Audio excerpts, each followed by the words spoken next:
malapit na natin sa bahay ko. Ganun ba?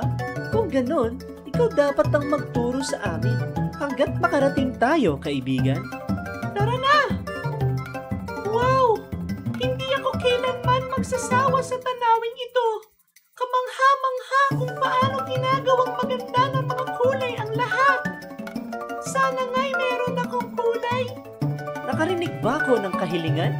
Oh, kaibigan ko, ngayon ay maswerte ang araw mo. Ayan ang dahilan kung bakit ako at kasama ang mga manlalakbay na nandito. Andito kami para tulungan ka.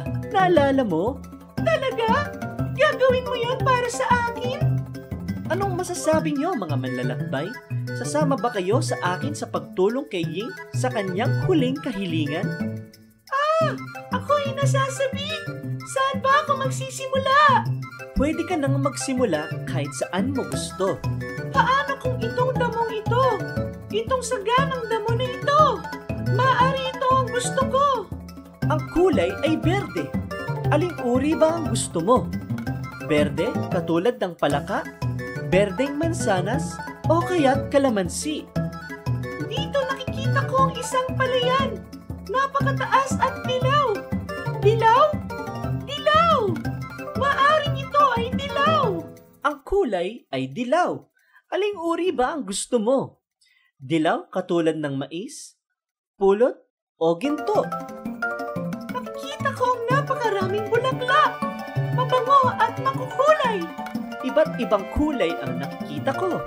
Maaring pula tulad ng cherry, kahel tulad ng kalabasa, o baka bughaw, gaya ng dagat. Oh wow! Ako'y mukhang sobrang nag-iba at makulay. Salamat mga manlalakbay. Nakikita ko na! Nakikita ko na ang bahay ko! Hindi ako makapaniwala. Sa wakas ay nasa bahay na ako. Salamat sa pagtulong ninyo para makabalik ako. Mga manlalakbay, salamat rin sa pagkatuto kasama ko tungkol sa iba't ibang elemento ng sining.